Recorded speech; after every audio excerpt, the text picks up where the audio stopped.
Ngangithathe leli thuba nalamhlanje ngikwamukele egameni lenkosi yethu lenhle lengiJesu Kristu. Ngiyambonga uNkulunkulu losinikile leli thuba kuthi sifunze livi lakhe, sifunze ukuthi ke usibekephi in this couple fellowship. I've been given a title that says be a debt-free and wise investor in the current economic times. Nangokubeka ngesiSiswati ngathi kuphila ngaphandle kwesikweleti nekuthi ke ukhone kubeka kahle imali takho kuleti khatsi lesikuto temnotfo. Angisho umukeli ukuthi noma ke tindwe lengitawukhuluma ngato la kucishe kokuthathu ngidawuqala ngikhulume ngekuthi simo semnotfo sime kanjani. How is the state of the economy as we speak and what is happening around us and how that affects our lives. We'll then look at a debt-free, what is debt and what is to be debt-free, and then we'll look as a wise investor. But before we get deep down into the subject of the matter, I want to declare that my perspective is a Christian one. Can we turn our Bibles to the book of Hebrews chapter 11 verse 6? I will first read in the New King James Version where it says, "But without faith, it is impossible to please God, for he who comes to God must believe he is, or he exists, and is a rewarder of those who diligently seek him." But without faith, it is impossible to please God. Let me take some time sengifunze nangeSiswati sitokhona kuva ukuthi livi lenkosi lithini ngeSiswati. Incwadi yemaHebheru sahluko 11 lapho khona sitawufunza khona verse 6. EmaHebheru sahluko 11 verse 6 lapho khona kufunzeka kanjena khona. Kufunzeka kanje. Umuntu lode kukholwa angeke akhone kujabulisa uNkulunkulu. Ngoba elota kuNkulunkulu kufanele akholwe ukuthi uNkulunkulu uyaphila nekuthi uyabavuza labo labamfunako. Kune version lenye lengiyitholile lengithandzile indlela lengibekele ngayo ingesingisi bathi contemporary English version lethi, "But without faith no one can please God. We must believe that God is real and rewards everyone who searches for him." Babe siyalibonga live lakho nalamhlanje lapho khona sitawufunza ukuthi utsini kithi. Lilabe uNkulunkulu lisakhe sikhule kwati liqiniso lakho egameni laJesu Kristu. Amen. Mhla ka-23 kuyo inyanga September 2022 libhanga lelikhulu umjolo wamaswati Central Bank of Eswatini imemetele kukhula kwentalo yamabhange nga-100 basis points noma ke nga-1% kuya ku-6%. Nasikuchaza lokhu noma ke sikubuka ukuthi kusho ukuthini, kusho ukuthi intalo yamabhange nemali intalo yekubolekisa noma ke i-charge yekubolekisa i-prime rate iyakhuphuka. Nasiyibuka lona sicathanisa neminyaka lophelile ngenyanga yeLweti 2021 siyabona ukuthi intalo i-lending rate kwakungu-7.25 kodwa lo ngikhuluma nyalo nawe iku-9.5%. Lokhu kusho ukuthi nangabe ungumuntu lobona isikweleti losithathe ebhange noma ke lona isikweleti lesithathe sabaka ukuthi sihlanganiswa nentalo yekubolekisa noma ke nentalo yemabhange kusho ukuthi sowubhadala kakhulu nyalo. Lokhu ke kuyakuthakameda umuntu nje nangabe unaso lesikweleti. Siphindze kube khona ukuthi njengoba siphila nje kunemidula mbahla bakubita ngese inflation ubonakala ukuthi intengo noma ke impilo iyadula nje into setiyadula manje sinkwa lebe sisithenga kumbe nga10 emalangeni sesisithenga nga15 emalangeni petrol lebe simthenga nga18 emalangeni sesiyamthenga nyalo nga23 emalangeni lokhu kuyinvo leshoko ukuthi tinvo tidulile. kusho ukuthi nalo sesispenda kakhulu. Akwendeki ke lokhu la kithi evela laseSwatini kuphela. Siyakubona nakulamanye amave kufaka live laseMelika nalo lelipoto ukuthi intalo yalo umdulambahla wawo ukhuphekile ngenyanga yaJuni uyayi 9.1 kodwa nyalo likhulume nyalo ngenyanga yaSeptember ukuthi nge8.5. Nangabe emave lathuthukile kangaka abonakala nawo nemdulambahla lokhuphukako kusho ukuthini lokho? Singasho ukuthi laba understand economics bane understand ukuthi nakukhula umdulambahla noma ke nakukhula inflation consumer price index indlela yokucorrecta lokho ukuthi kukhuphulwe lentalo emabhange kuze abantu bate ngano spenda kakhulu kukholwa kwaba economist noma ke le theory yakhona inekholelwa ukuthi for them ukuthi bate kuze ngoba abantu banemali eningi entandleni bayisebenzisa kakhulu kwente ukuthi ke tibe tinengi into letithengwako bese labo labasithi businessini bakhuphula inzengo ngoba the more demand ngoba baningi abantu abafuna into which is more demand kanzi incane bese kukhuphula iprice. That's the understanding. But kulesikhathi lesikuso siyabona lokuthi lo mdulambahla awukwentiwa lona ngokuthi imali leningi setandleni labantu. Kusho ukuthi ngalamanye mavi le principle lesebenzako nyalo is not a right one. Le theory noma ke le understanding lesetshenziswa ngamabhange lamakhulu kulungisa lo mnotho is not a right one kulesikhathi lesikuso.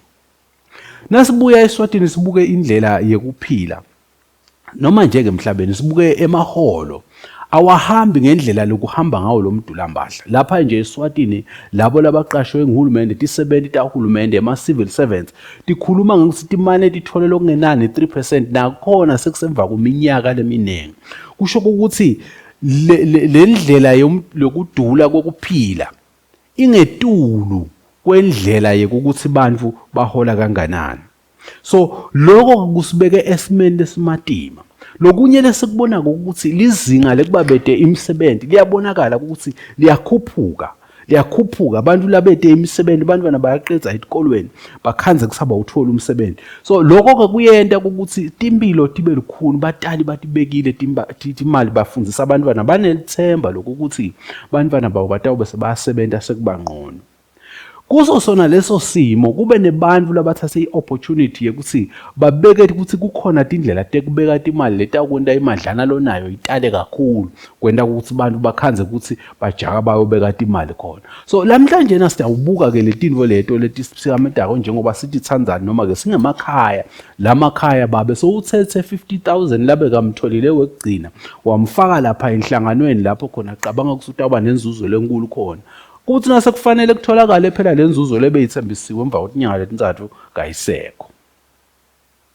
Kangisho ke ukuthi njengoba ngikhuluma nani namhlanje na angeke ngigcile kakhulu ekukhulumeni ngalele technical. Yebo ngidawukhuluma ngalesihloko ku technical perspective but lapha lengifuna ukukhuluma nako ngilokwadi ukuthi thina sikhuluma ngezingeni lebazalwane. Amen. Sikhuluma thina siBazalwane kusho ukuthi ngalamanye mavi kukhuluma kwethu kubuka ukuthi livi la uNkulunkulu lithini uNkulunkulu uthini kulesimo lesi ngoba phela abazalwane vele thina sithandza uNkulunkulu sithemba yena kusho ukuthi ngalamanye mavi indlela lesenta ngayo tinto tehlukile. So iperspective ke yale teaching yami ithi uNkulunkulu vele kulesimo lesi usasinaka yini noma nje sesisele sodwana sesiyadavuza vele uNkulunkulu involved yini kulesimo lesi nje lesikuso noma siyadizamela nje siBazalwane ngetingqondo tethu. Kulendzaba ke lesifunze kuyo lapha ngiyathanda lokuthi ngibuyele evini lenkosi njengoba sikhuluma siBazalwane. Livi lenkosi likurekhodile nalo ukuthi kuke kwaba khona lapho khona kuke kwaba nekudula kwetinto iBhayibheli liyakhuluma ngokuthi kukhona la kwakadula tinto khona kwaze kwathengwa inhloko yelidonke ngenani lesetulu lokusho ukuthi inflation yayisezingeni lesetulu sekude kudla ngekhathi edolobheni. So ngalamanye mavi yinvo lekhona lokuthi into dikhule but siphindze siyambona naNkulunkulu uyangenelela nakhona khona lapho. But ngifuna kubuya ke endzabeni yekukholwa ke manje ukuthi njengoba uNkulunkulu akhona athi uyasithandza sasho futhi nathi ukuthi siyamthandza semukela insinziso yakhe kusho ukuthini lokuthi thina sisesimeni lesinje. Encwadzini yemaHebheru sahluko 11 verse 1 iBhayibheli likhuluma ngekukholwa lapho ukuthi kukholwa kukuqinisekisa ngetinto lesingatiboni, ube sure, assurance about what we do not see. Uyaqinisekisa usho ngalento le. So lapha ke la sesifunze khona lamhlanje sivula ukuthi uNkulunkulu uyaveta lokuthi akajatshuliswa abantu noma ke kude indlela yokujabulisa uNkulunkulu ngaphandle kokuthi thina sibazalwane simkholwe. Sikholwe lokuthi uyaphila. Sikholwe lokuthi unguye. Sikholwe lokuthi vele uwe ufeasible, ukhona, uyasinakekela. Amen. So leyo nto leyo ngiyona ngitawukhulumela itikwayo nyalo ngoba itawusisita ukuthi sikhone ku-understand ukuthi njengemindeni sitawuphila njani kulesimo lesikuwo. So noma ke lesedlula kuso. Kufuna sathi bazalwane ukuthi njengoba sila sikholwa ukuthi uNkulunkulu is always involved in our lives. Each and every moment uNkulunkulu is there. Uthi uNkulunkulu encwadzini yeIsaiah 43 verse 2 ngesingisi ukuthi when you pass through the water I will be with you, and when you pass through the rivers they will not sweep over you. When you walk through the fire you will not be burned, the flames will not set you alight. Ngani? Ngoba ningaNkulunkulu. Kusho ukuthi lama flames la khona lesimo lesikhona la ngaphandle lesithikameta kuphila lesenta kuphila kube likhuni. Thina bantwana baNkulunkulu kasiqinisekiseke ukuthi uNkulunkulu utasivikela. Noma ngabe khulunywa ngithi ngema flames noma ngakhulunywa ukuthi kunetikhukhula lesisikhukhula livi la uNkulunkulu liyasinika lithemba lokuthi uNkulunkulu unathi angeke kuze kusebenze kusilimade. So kusho ukuthi ke manje kumcoka ukuthi sibazalwane sikholwe kulo uNkulunkulu lophilako, lo uNkulunkulu lokhona kusinika impilo lesedlulisa kuletimo leti kanje. Kukholwa ebazalwane kuNkulunkulu kuyedlulela ekuthenini sikholelwa ukuthi siye ezulwini noma sikholelwa ukuthi vele nasifa nje awusesisenzaweni lemnathi, but it also include kuphila la emhlabeni kokuthi siphila kanjani. Uthi Jesu nakakhuluma encwadzini yaMateyu sahluko 6 verse 10 enzabeni lesijwayele kakhulu umthandazo wenkosi awudzingi nekuthi uvuze. Uthi lapho Jesu Christ verse 10 umbuso wakho awude insandvo yakho ayentiwe, thy kingdom come and thy will be done on earth as it is in heaven. Kusho ukuthini lokho? Kusho ukuthi uNkulunkulu uyafuna ukuthi umbuso wakhe ubonakaliswe la emhlabeni. Thina njengebantwana bakhe we should illuminate, ufuna sivete lokuthi uNkulunkulu ufunani. Manje simuveta njani uNkulunkulu ukuthi ungubani njengoba phela tindo didule kangaka. Senta njani manje? We have to manifest Christ. Uyathi ukuthi lithi iBhayibheli lapha encwadzini yaNumeri chapter 20 verse 12. uNkulunkulu lapho Mose na Aaron kude emanti ehlane. So uyasho uNkulunkulu ukuthi hamba niyokhuluma naleli tshele la ukuthi likhiphe emanti. Nakafika Moses uyalishaya litshe kabili. Uyathi uthini uNkulunkulu la ku verse 12? Uthi uNkulunkulu ngenxa yekuba bede kukholwa, resulting in the failure to demonstrate bungcwele baNkulunkulu. Asesilifunze ngesiSiswati encwadzini yaNumeri Numbers sahluko 20 sitawukufunza khona verse 12 kufunzeka kanje kuthi kodwa simakadze wabathethisa boMose naAaron wathi njengoba ningakangikholwa kangange ukuthi nize ningingcwelise ningihloniphe embi kwesive sema-Israyeli anisenawo sihola lesive nize nisifikise eveni langasheya. Lapha lengifuna kukulanza ngiloku ukuthi le ndlela labente ngayo boMose naAaron yente ukuthi angaveli uNkulunkulu kwangademonstrateki uNkulunkulu kahle. Kusho ukuthi nathi sibazalwane indlela lesenta ngayo umbuto uthi iyamdemonstrate yini bungcwele baNkulunkulu, iyamveta uNkulunkulu anguNkulunkulu lophila lophilako uNkulunkulu lo nguye kuba netikweleti kuyamveta yini uNkulunkulu kuba netikimi kuba setikimini letirobha abantu noma ke letidoja abantu kuyamveta yini uNkulunkulu sibe sithi sakha imali kuyamveta uNkulunkulu iqiniso lithi kakumvete so kusine kufanele sivete uNkulunkulu njengaNkulunkulu lo nguye lophilako. Now, for Christian to illuminate njengebazalwane ukuze sitokuveta uNkulunkulu ukuthi uyini sivete ukuthi uNkulunkulu uyaphila lise liBhayibheli encwadzini yebaseRoma sahluko 12 verse 2 we do not have to conform to the pattern of this world. Hey madoda naku ke la lifike lihluke khona ukuthi lithi uthi nakabhala lo mbhali ningalilingisi lelive phela bazalwana sukhohlwa ukuthi liBhayibheli njengoba libhaliwe indlela uNkulunkulu lativeta ngayo ukuthi yena usebenza njani nabantu uthi yena ungubani. That's why we have the Bible today. It is illustrating who God is, revealing, not illustrating, it's revealing who God is. So siyabona ke manje uNkulunkulu ukuthi ugadzeni ngathi sibani uthi do not conform to the pattern of this world. Kusho ukuthini lokho? Kusho ukuthi thina njengabantwana baNkulunkulu live nalibheka lento atinvo ngalendlela lethina sendi kanjalo.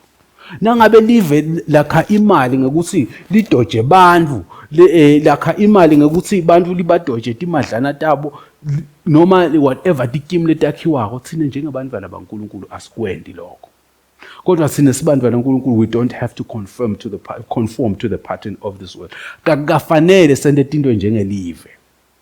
Kusho ukuthi thina indlela yemzalwane indlela linda ngayo tindvo utenda ngendlela yokuthi live la uNkulunkulu lithini uNkulunkulu umhola kuthini lokhu kufaka kusho ngalamanye amavina wenta tindvo titawubonakala engathi tilibele uyathi na ufunza ku 1 Kings chapter 17 kusuka verse 7 uya 16 ubuka lo mfelokati lo wentela Elijah inango esinkwa yathi liqiniso lithi uthi bese kusele ukuthi ngiphekele ukuthi kudle mine nendodzana yami sihle sendelelo kheke sidle sife kodwa walalela nakakhuluma Elijah umprofeti waNkulunkulu. So kukholwa umzalwane utawukwenta letinye tindvo letibukeka tibulima ngidawukhuluma ngako ukuthi tifaka nani letinye tindvo. So siBazalwane kufanele sivete tithelo taNkulunkulu nekuthi siphila kanjani. Ngisayibukela lendzaba ukuthi kufuna siyiconze from the Christian perspective ukuthi siphuma njani etikweletini. Nyalo ngikhulumela indzaba yekukholwa sesikhulumele ngekukholwa sesiphindze sikhuluma ngesingqondo tethu kufuna tiguqulwe tingendi tindvo njengoba bantfu benta. Kufuna sathi-ke futhi bazalwane kuyo le ndzaba yekukholwa ukuthi lo nkulunkulu lesimkholwako unkulunkulu lo responsible. Bekangeke uNkulunkulu avume ukuthi wena ute emhlabeni bese soyakuyekelela nje. That is not the God that we serve. uNkulunkulu lesimkhontako uNkulunkulu lonakako uNkulunkulu lo responsible ngempilo yakho. Nabe ngingakhuluma ngelanguage yababe ngathi ungibabe lokuphakudla uyabona nangabe thina sibobabe njengoba ngingibabe nje bantu abami ngiyabathengela kudla ngiyazama ukuthi bagqoke kahle nabo bamukeleke babe bantu. I am responsible. Now uNkulunkulu how can a God lesinaye angabi responsible? uNkulunkulu responsible for you wavuma kusukela emhlabeni and he is responsible about your life. Angeke asilese la emhlabeni uNkulunkulu soyasiyekela ukuthi sife nje kahlungu kanjalo. So now nakafika Jesu uyazama naye ukuyicacisa lendzaba lena kubantu bakhe ukhuluma nebafunzi bakhe encwadzini yaLuka sahluko 12 verse 22 ubanika umfanekiso ngenyoni lesinganenzaba nayo thina incetse. Uyambona incetse indvo lencane asinenzaba nancetse. It's too small. Noma lento ungakushayisa njengoba uhamba ngemoto ukhanze ukuya crossa la ngembili ukushaya la ngembili kufa kunenzaba. Ngece nebafana labambulalako bambulala ngesidubulelo bente inanga ukuthi ukushaye noma bo10 kukunye. Kude lo nenzaba nancetse kodwa uthi uNkulunkulu lapha uNkulunkulu uyayinaka leyo nyoni leyo. Uyathi ukuthi lento lena nawe uyibuka ngalenye ilanga ngilapha edolobheni ngiyabuka ke ngibona ngikhanza kunelituba lituba lehlile nje lehlela phasi ke kulesinye isitolo ngicabanga ukuthi kulesitolo babe sebaya nangu bathengisa kudla kwetinkukhu sebaqhuphela kumbe lokucithekile bayalibeka ukuthi lidle. So ngiyabona ukuthi kimi ngasi nangilibona lidla lelituba la ngaphandle balithenga ngathi yathi lento lena it's exactly what God does for us. But as understand lelituba leli litawudla nyalo sigcwale lesikikila lihambe alathi ukuthi lunch yalo ikuphi. Ncede ukanjalo uyadla ngalo umcakazo la utholile noma uthola embabana uyawudla so yandiza ncede nanga ushona emantabeni noma uyoshona phasa amalagwana akade ukuthi ulunch utayitholaphi uhamba nje ngalo sisikikila sakhe sigcwele emandla sekhona but ilunch utayithola futhi nesapha utayithola. That is what God does for us sibantwana bakhe. Uyati ukuthi sitawudlana emini. Now that takes faith. Kwati ukuthi uNkulunkulu uyati sindawudlana. You need faith to believe that the God you serve, it is the God who provides and who will provide for you. Yebazalwane kukhona tintfo letikhona lapho khona ukhanze ukuthi sibantu kumbe ngendlela lesisiphila ngayo sesathatha ngesitiyendeke. Uyathi ukuthi nangabe ungumzalwane kufuna ube nako ukunderstand nje ukuthi imali lonayo uyiphiwe uNkulunkulu. Noma ke uyiphiwa uNkulunkulu. Imistake lesiyayisiyende ngiyathi ukuthi siyabe sesithatha ngokuthi imisebenzi yethu ngiyo lesinika imisebenzi ngiyo lesinika imali baqashi bethu ngibo labasinika imali. As understand ukuthi leyo nje yindlela ngesingisi singathi yi-vehicle yekuthole leyo mali. Na usebenza kulelo bhange it's a vehicle yekuthole leyo mali. The God that you serve, it is the one lokunika leyo mali. So now unaleko kokuconza lokho unalo ukukholwa uNkulunkulu responsible kuyakwenda ukuthi kulesikhathi lesikuso lesimatima kangakawati ukuthi uNkulunkulu solo he is 100% involved in your life. Usengekakushiyi unawe he is still your source. Njengoba nakakela ncede kanganani umuntu lamakhe ngetandla takhe and umuntu lagatse kuspenda eternity naye. Who is you? So sinaNkulunkulu ke lo sinakekelako. Amen. Naku lokumcoka. Now kuleti khathi ke letimqoka letilikhuni kanjena teminotfo lengikhulume ngato nangicala lendzaba lena sifuna ke sathi ukuthi ingqondo tethu kufuna tibe ngiletivusele letishintshile leti-renewed that views life from a different perspective njengoba lesengiyibekile ukuthi it is God who provides i-perspective leta ukuthi uNkulunkulu lo ngiyo lengipha kudla uNkulunkulu lona lo nginakako uyati singawudlala. Now, little Bible encwadzini ya Jeremiah 17 verse 7 kuya 8.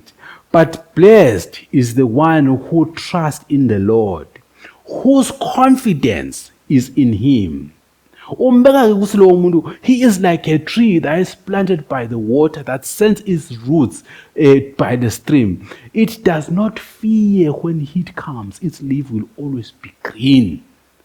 It has no worries in the year of drought and never fails to bear fruit. Lapha ngitsini lapha bazalwane. Kulesimo ke setemnotho lesisimadima kanjani. Leli verse likhuluma ngifuna ukuchaza ngoba likhuluma ngesomiso. Ukuthi nasekunesomiso sekude sekushisa sekude la kunemanti khona. Kodwa lesihlahla lesinabisele timtsanze tathu siyathatha le lapho kunemanti ngakhona. Kasinankinga ngoba siyadi ukuthi sona emanti sola khona lemfuleni.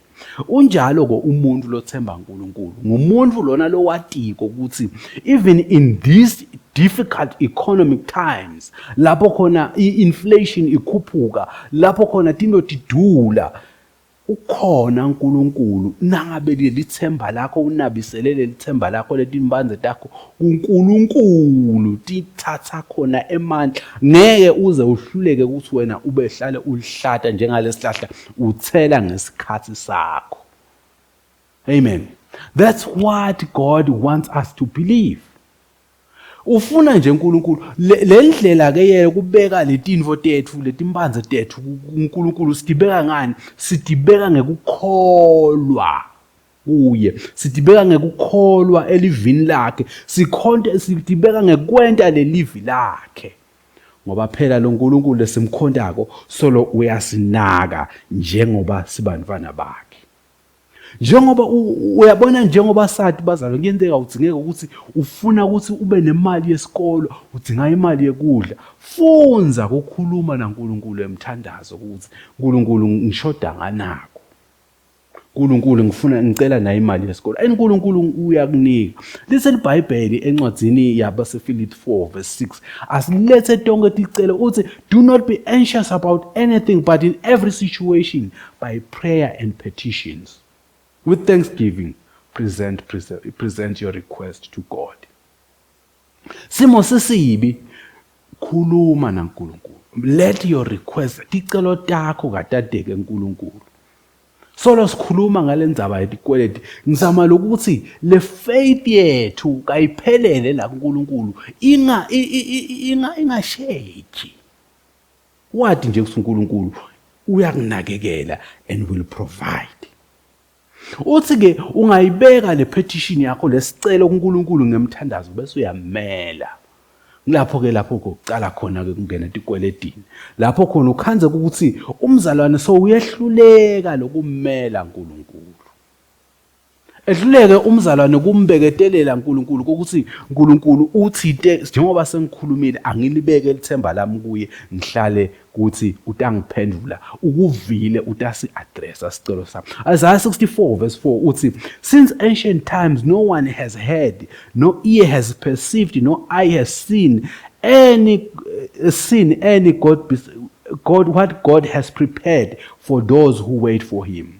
He acts for those, or he acts, God who acts on behalf of those who wait for him. uNkulunkulu uya-acta, uyasithatha sinyathelo ulabo labathemba yena. Udzinga kumthemba uNkulunkulu, umethembe uNkulunkulu, uthandaze, angisoyibekile ipetition yakho, and you wait for him. Hayi ngilapho la ifika iphele khona.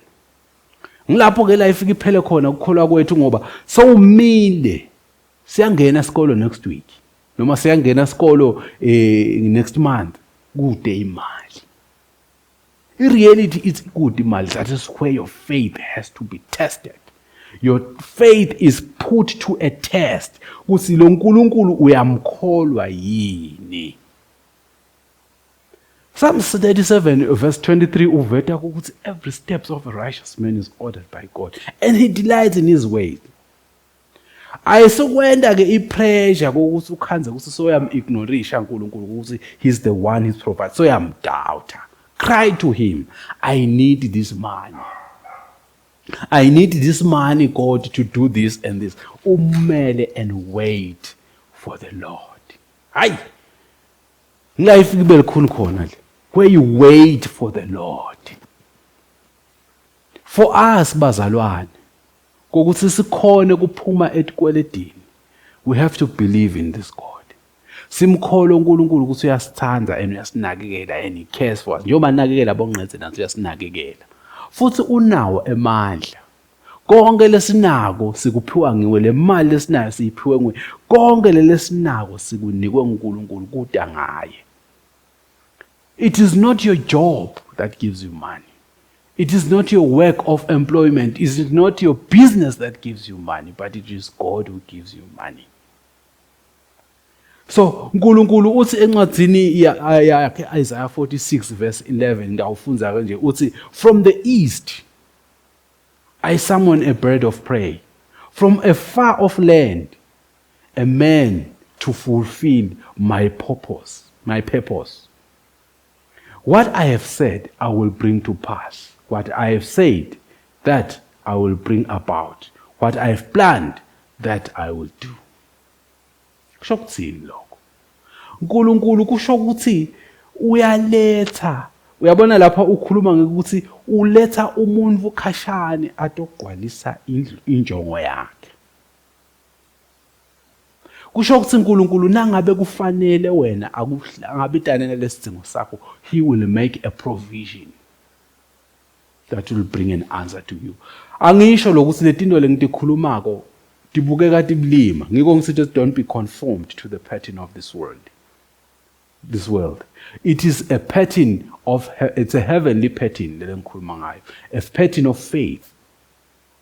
It is a pattern that makes you to realize that God is real.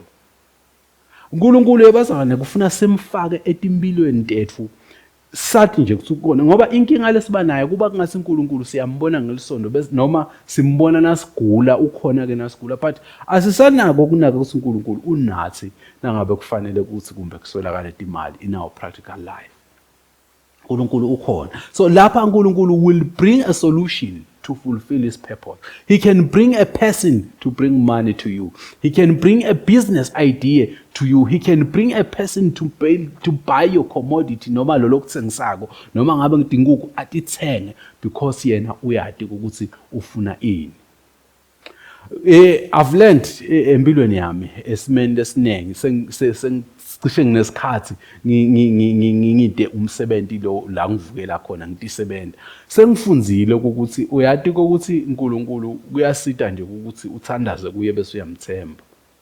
Kulesinye isikhathi ukhanze ukuthi i-equipment yakho ihledi kude lokwendekako ubone ukuthi yati sekume kabi phela imadla tsangeni kahle manje kude equipment ihleli uthandaze uNkulunkulu uthi uNkulunkulu ngiyacela ungiside na equipment ihlala. Ngiyakutshela uyeva uNkulunkulu ubone ushayelwa abantu longabadi bathi sicela dosentela nakho bakubhadalele imali ngaleso sikhathi because he is a God who provides. Angifuna ukukutshela ukuthi asujaka kube sesoyamsita uNkulunkulu ngoba nangingakhuluma liqiniso lokho ukuthi bese sitikhandze sesibalekele kuboshayiloko siyoboleka imali ngokuthi kulesinye isikhathi kulesinye isikhathi siyamngabada uNkulunkulu. We doubt the ability of God. We don't have trust in uNkulunkulu ukuthi he will provide lesicelo. This is one of the things nginatiko ukuthi abantu batawuthatha ngisithembu Nkosi yabhetha. But ngikhuluma liqiniso. Sometimes uyabona ukuthi kudinga ngibhadalele abantwana esikolweni. Kude imali thandazile uNkulunkulu but sobona ukuthi ingathi sekuselela iviki noma amaviki amabili sola ifikile manje. Kangihambe ngiyoboleka. Ungconana ke nalo lothandazile. Lo munye vele nje iplan yakhe ithi nangidinga indvo ngithatha loan. When are you going to involve God? Kunini la utaqala khona uthandaza uNkulunkulu? Uyathi ukuthi kufuna wathi ungumzalwane ukuthi unawugula nje ngibekise ngekugula. Ngiyathi kusesikhathini lesiningi siyazi asambe esibhedlela. Uyathi ukuthi lo munye uye esibhedlela akamtsheli uNkulunkulu nokuthi uNkulunkulu ngiphethwe ngumkhuhlane noma ngiphethwe nginasifo naso. Learn ukuthi nje empilweni yakho tino utikhulume naNkulunkulu uqala ungakathathi inyathelo takho. Takusita lo. Tell God, I need money to pay school fees and I don't have money. I-equipment yami ihleli noma ke i-catering yami kude lo ngiqashaka uNkulunkulu ngicela kube khona lo ngiqashaka. God is faithful, he will provide that person to do. So let's not rush to loans. Abe akhona uNkulunkulu lofuna ukusiprovide. Yebazalwane uNkulunkulu uyasathi ama-talents ethu noma ke ama-abilities ethu. Njengoba ngilifunzile leli Bible ukuthi uNkulunkulu uyawuthumela umuntu enyakatho lapha ku-Isaiah 46 verse 11 kuyogqwalisa i-purpose yakhe. God will send someone to need your services, to use your talent, to use your skill. Nangakhuluma indzaba ema-talent angiva engathi kumbe ngingaphuma nasesihlolo kodwa angithi nje kancane. Njengoba ngike ngasho ukuthi lo uNkulunkulu lesinaye uresponsible. The God that you serve is a responsible God, very responsible. Abengeke akulethe lamhlabeni athi ngeke wena uphele uyawudibonela siyawuphila ngani. Lamhla sinebantu labasha noma ke sinebantu labahlele emakhaya bathi bede imisebenzi but kude umuntu uNkulunkulu angakamnike italent. And italent ivalue yakho yalo is so high. Lakho nje li-unique. So uNkulunkulu uyawathi lama talent alasinika wona. Lesinawo lesilengayo lamanye sihlele tukwawo sawabeka lapha sangena emisebentini sababothishela noba sababonese sabangilokwa whatever lesi ema career education system lesibeke kuwo kodwa uyeva ukuthi yathi lento lena ayisiyo. But nangingabuya nje kulona lo sisimene nje uNkulunkulu will bring someone to require your skill at the right time when you need the money. Ngikhuluma ngemuntu lobekela ithemba lakhe uNkulunkulu. If your trust is in God. God will provide. Utawuthola liqingo loluqhamukako. Ngaze ngakhuluma njengabaprofeti balamhlanje. Ukuthi utawuthola liqingo, but utawuthola info letawukunika ihlangabetane nalenkinga yakho at the right time. Ngikhuluma ngemuntu lonebudlelwane naNkulunkulu. Phela uNkulunkulu bazalwane, njengoba ngike ngasho ukuthi he is a responsible God. Uyakhathateka ngayo ukuthi utawudlani. Akulethele iprovision. Njengoba unebantwana lapha, utawudzinga ini, badzinga kugqoka, akulethele imali. Njengoba ufuna kwakha ikhaya, uNkulunkulu akuprovide. Let us not rush to our own solutions abakhona uNkulunkulu. Let us trust God for the provision. Asimethembe uNkulunkulu ukuthi nguye lotawukhona ukuthi asilethele lesidingako. Asimele uNkulunkulu, asimsebentise uNkulunkulu, lobudlelwane bethu naNkulunkulu akube ngibo. Sibhobokelane naNkulunkulu. Silibeke ithemba lethu. Because what makes us to rush for loans? Ngokuthi asimethembe uNkulunkulu. Asimthembe uNkulunkulu. Ngiyathi kusilomunye uthi hawu, it's a quality loan ngeke ngi-afford imoto, but yathi usungayisevela imoto. But ke sengibuye kulokunqane lokhu practical etintweni letiningi. Bazalwane, kasifunzeni kuminvolve uNkulunkulu. Etimpilweni tethu. Sisho nje ukuthi uNkulunkulu usithembe wena. Usiprovide imali.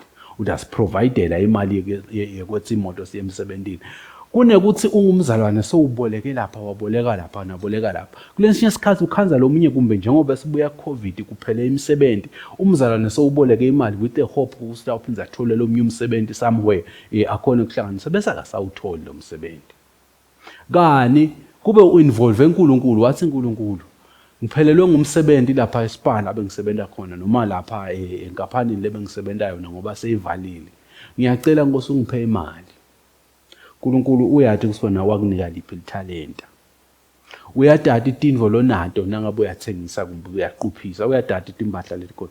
Uyathi ukuthi kunani yini lengathengwa, yini lengamentela yona umntwana wami kuze aphile. That's the God we serve. Akasiyekeleli nje lamhlabeni. He is concerned. He is there. Ukhona etimpilweni tethu daily. Daily. He is there. Nanyalo longikhuluma uconcerned ngempilo yakho. Lokunye lokusenda ukuthi sijake emalozi njengoba ngike ngasho ukuthi ukhanze ukuthi sihluleka lokubeketelela uNkulunkulu. We lack the faith. We don't believe in the existence and the provision of our God. Noma ngasiyakhuluma bathi talk is cheap, but we don't believe. Bazalwane ngishilo nangicala ukuthi le nkulumo lengikhuluma ngayo it's a biblical perspective.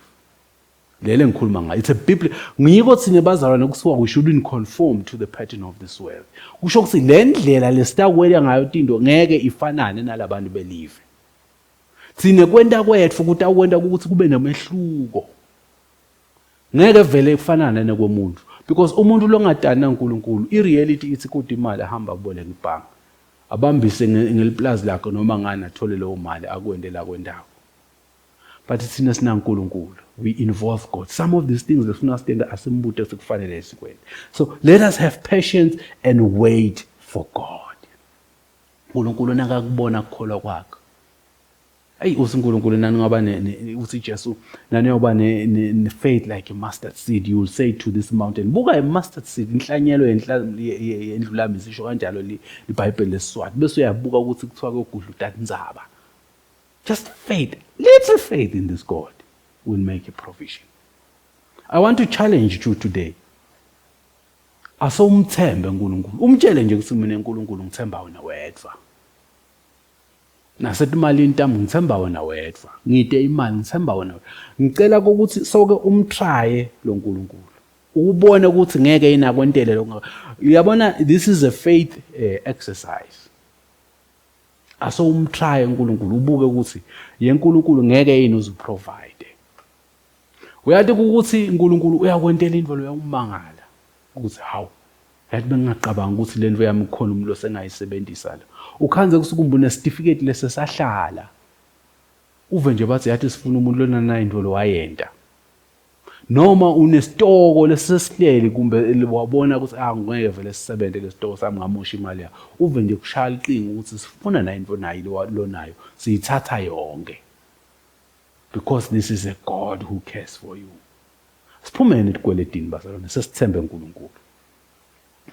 Siphuma kanjani? Siphuma ngesinje sithembe uNkulunkulu alone.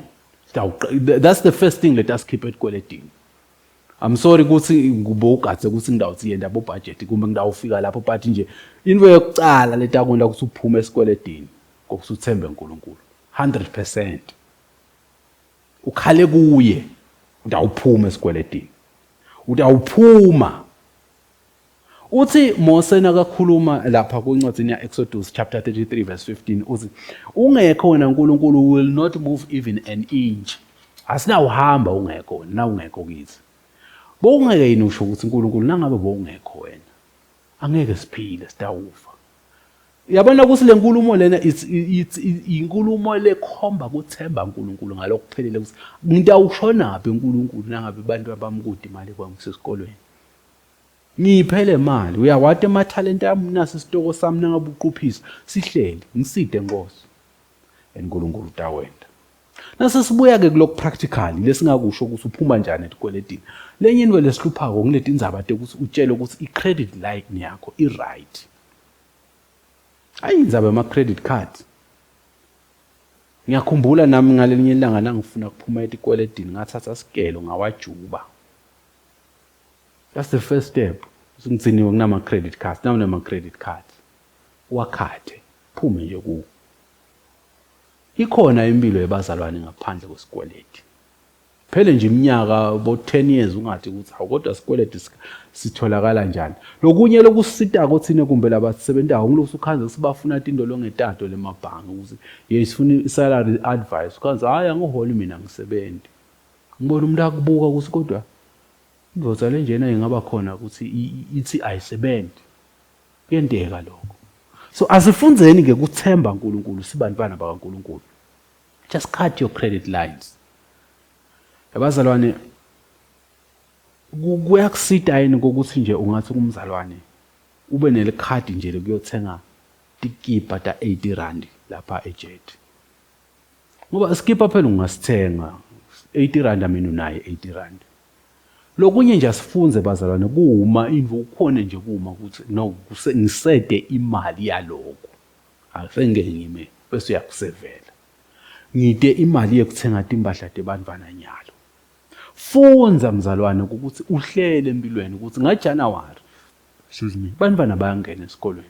Yini volena le nto ka yonke iminyaka. Uyathi ukuthi kude lo ngathi nje ukuthi awuvalwa isikolo ngaDisemba.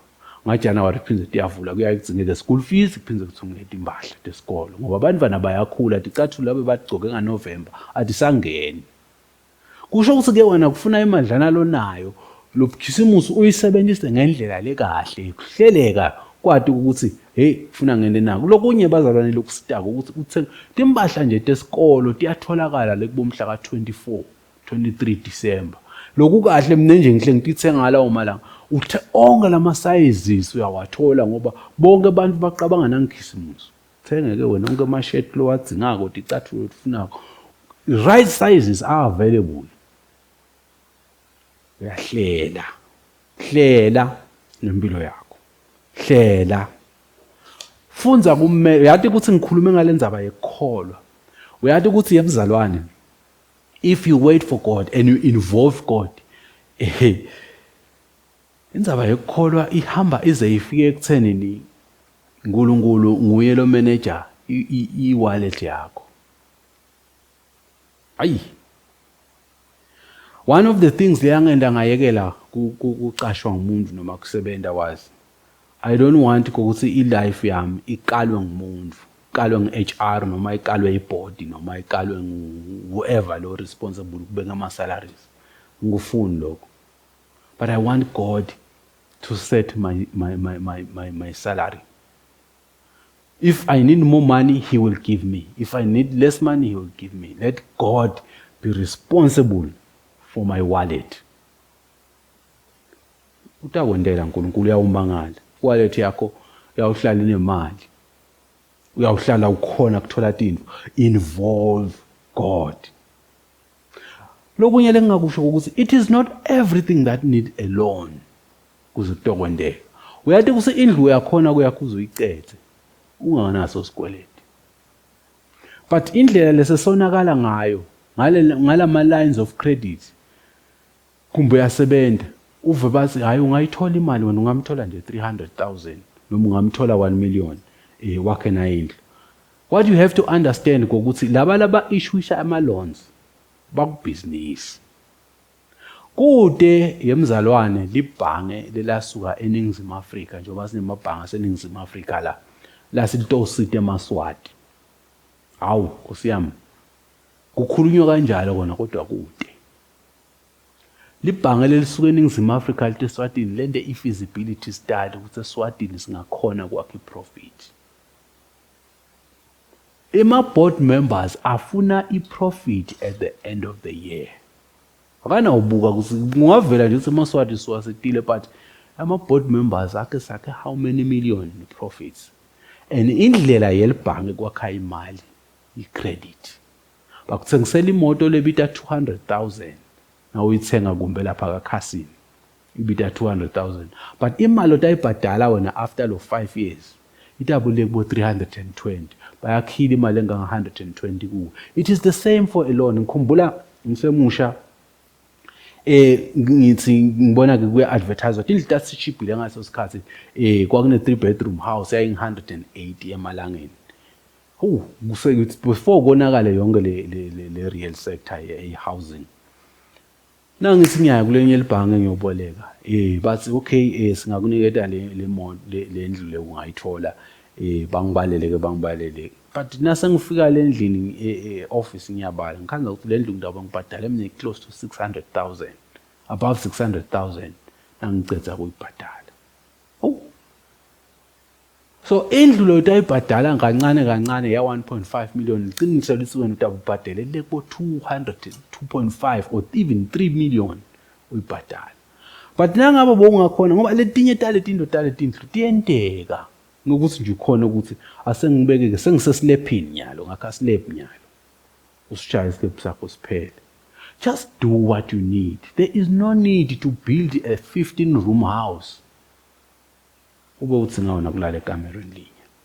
So live a life lephethemba uNkulunkulu and try to accomplish into ngaphandle kwamaloni. Live within your means. Live within your means. Phila ngalonako. Ungathi comparison ebantu. Life is not about competition. And noma ngabe kule competition lo yadakhela yona kumbe nibangani benu ne5 kodwa la nina certificate noma abakunika certificate abese usibeka kuphi kunasi ikhonta sentana. Nobody is competing in life. Just live your life. Nengani ngumndeni wakadube phila nje impilo yenu nibanifana mba umndeni wakadube. Ningaphili impilo yemndeni wakadlamini ukuthi nifuna ukukhombisa ukuthi nini nako. Another thing that will help you ukusuphuma etikweletini khipha tinvo uphe phani give la kufanele ufe khona la kufanele uphe khona ukhiphe netishumi. Angichaze ke bazalwane ukuthi kuze uphe akuthi ngeke ukuthi kuze ukhiphe ama-million njengoba Jesu akhuluma lapha encwadzini yaLuka 12 kusuka verse 41 ukhuluma ngalo gogo lona lo wanikela ukuthi ngibando onikele kakhulu ukhuluma ngabekisa nga5 cents usinikele nga5 cents una ukubuka lokho uyabona ukuthi bongakubuka wena usilabanye balesethe imali letinkulu but ogogo lethe nje zuka but God Jesu Christ wabuka ukuthi this is all she has. Just bring what you have. Uphe kona. Uyabona nakuswa kuyaphiwa kusho ukuthi wena sekufuna nawe ungayengwa ngilabashumayela noma ke ngilabathatha umlingelo ukuthi imali lencane lesitayithatha namhlanje na 100 rand. Kanti wena phela lo nako vele kumbona 10 rand nje. Ngiyena unayo futhi la uyathi sina nginikela lo 10 rand lo. So kutawufuna ngisheshe ngihambe la sondweni ngizohamba ngetinyawo ngize ngiyofika ekhaya. God sees that. Phani nje lo nako. Now sengifika ngasemaphetheleni ngifuna ke kungena kuma investments. Sengikhulumile ngenzaba yekusasa imkholo eNkulunkulu. That is where we're going to move out of debt. God is involved in our lives. He is there each and every day. Asim involved. Ngishilo ngathi my perspective is a Christian one. It's a practical. If you can take what I've said and apply it, 2 months imneng or 3 months imneng, you will see a difference in your life. Ngasethi malini. You will see ukuthi uNkulunkulu uyakhona kumanage wallet yakho. Uyathi uthole nje le mali le soyizinga ukuthi yathi sengidzinga kuyothenga umshiba kunikete uNkulunkulu because he's a God. Angibuye kuma investments. Insaba yema investments siya invest ngoba ke siyabekela imali emaceleni kuze itokwakhela ngoba nasingakhuluma ngeinvestment iinvestment ngilapho khona ubeka khona imali ngethemba lokuthi uthola inzuzo.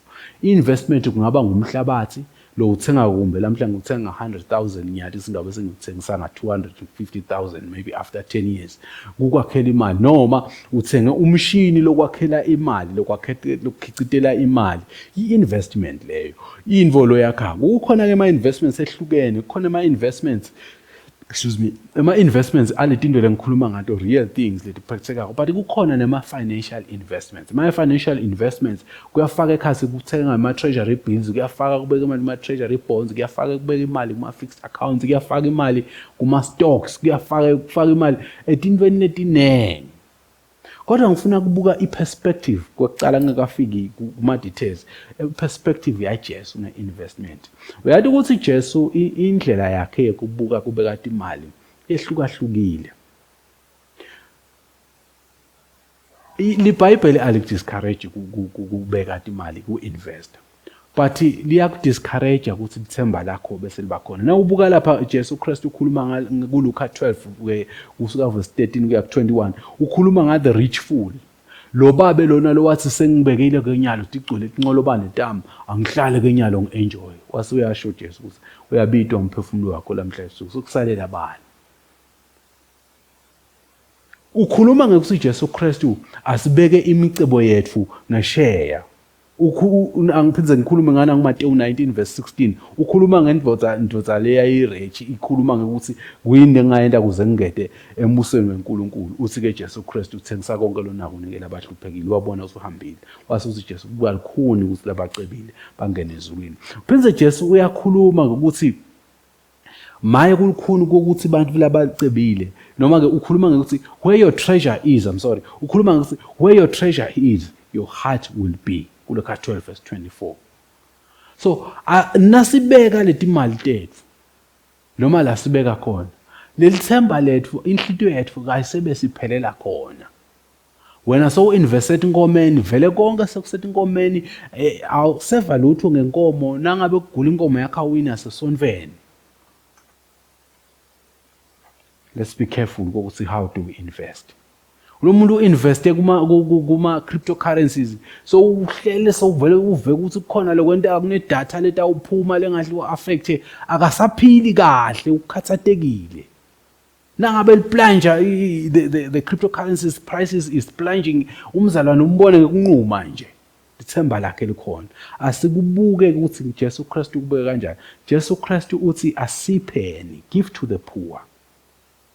That's the kingdom principle. It's a kingdom principle, sharing to the needy. Uthi Jesu uthi uNkulunkulu ku Psalms 19 verse 17 whoever is kind to the poor lends to the Lord and he will reward. Ayinako la ngofika inhlulu khona. He will reward. You will be rewarded for giving to the poor. If we can learn to share rather than being greedy. Even if we invest, let's invest ngenhlitiyo lenhle lithemba lethu solo liphelengile kuNkulunkulu. Iku-investa loku greed driven noma ukufuna ukukhompyutha uNkulunkulu akakuthandi. And kuyakhanza ukuthi lokunye ku-investa kuhamba ne-uncertainty ukuthi angimthembe uNkulunkulu. Uyathi kusukunebantu ndawukhuluma abahlele emsebentini bayeva ukuthi yathi lo msebenzi ngiyabekisa lo myune libito. Uthi yathi lo msebenzi ngiyeva ukuthi awungilungeli lokho ufuna ukuthi ngabe ngiyasebentela uNkulunkulu but atshele ukuthi no sengisebentela ipension yami. Uyabona ukuthi lo mzalwane uncertainty uNkulunkulu utamprovider. He lacks faith. Let's put our faith on God.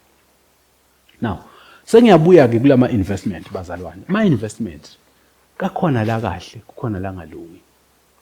Investment yokuqala nje lotayibona ukuthi ingodi lena nangumuntu ufika lana ukuthi usifaka nje 2000 next month utawuthola 5000. Indalo yemabhange iCentral Bank imemetele 6%. Utaya khaphi yena lo 150% lema percentage langaka endalo nalo 6% phela lengikhuluma ngayo lomkhipha kweCentral Bank weminyaka yena lona uthi utaba wa 2 months. Yinto yokucala ufuna uyibone nje ukuthi ngathi le scheme lesi sishaya manje ayikho le nto.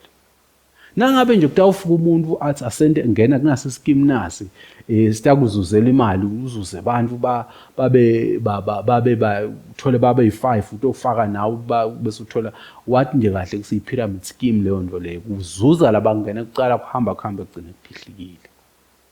So asiqapheleni ngebazalwane singa-invest etintweni letingalungi. Lokunye lesingakwenda nangabe kukhona lothi investa imali yakho. Ebazalwane unganaki ukuthi lo muntu lokubitela kulo investor ngumzalwane noma ngumfundisi noma ngumuntu lomcabanga ukuthi wena une-integrity lenganani.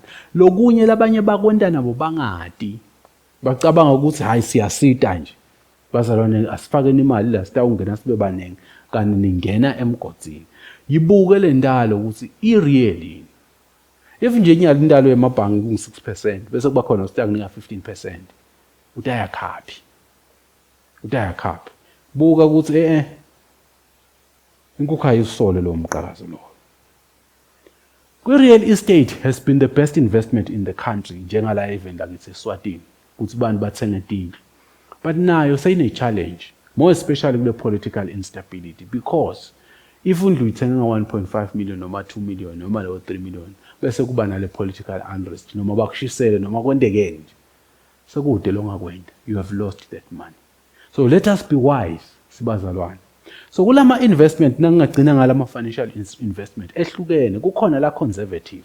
La conservative avama ngithi indalo yabo ingabi ngilenganani. But lawa la zuza kakhulu ngona lucabanga ukuthi ndawo ungena khona. Kuyenteka ukuthi nangikhuluma ngala conservative ngilolo lota ukhanza ukuthi na ufaka imali ngiyabe usufaka 10,000 noma ufaka leyo 1,000. Uyathi kuthi noma ngabe kuthiwa umnotfo ubheka phansi utamthola lo wayifaka. Capital preservation.